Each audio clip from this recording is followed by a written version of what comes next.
1 year on, do you think we know the impact of that event, and how do you think the King has done to steady the ship? I think we do know. The monarchy is one of the most polled institutions in Britain. I've got the figures here. There's no need to hold them up. What's interesting about those moments that you've just shown, they represented, in polling terms, an enormous surge in support for the monarchy. All those questions about, what do you think of it? Is it value for money? Everybody said, yes, this matters. Because clearly the emotion that people were feeling couldn't be interpreted in any other way. Now, your second question, what's happened over the last year? Again, looking at the polls, the figures have gone down slightly, but not much.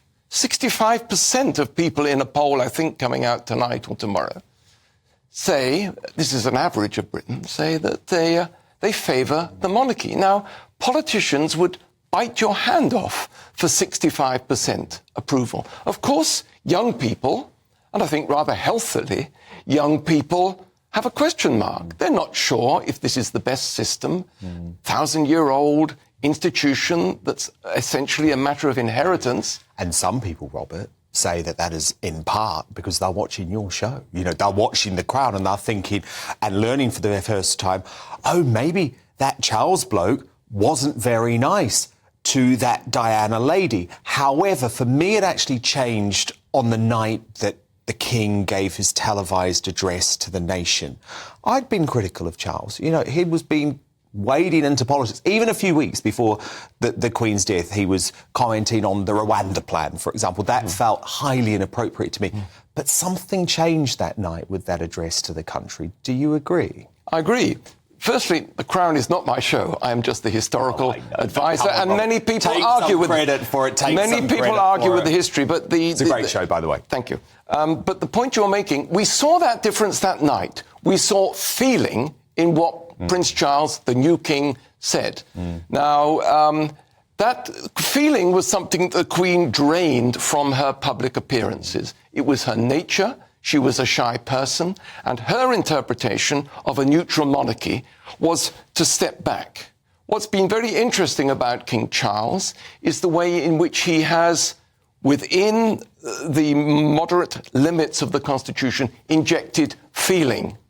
We'd never seen that for 70 years in a royal broadcast. But there he was. And then a more modern man. A more modern man, and also a man who has showed how a king can get involved in things that matter. He's just endorsed, for example, the campaign against food wastage. He has to be careful. Well, he has to be careful. But the one event I would pick out from his year was when President Biden came to this country. Oh, yes. Like all American presidents do, he wanted his photo opportunity with the king. But he was going on to COP. And it's very interesting, he spent more time with Charles than he did with Rishi Sunak.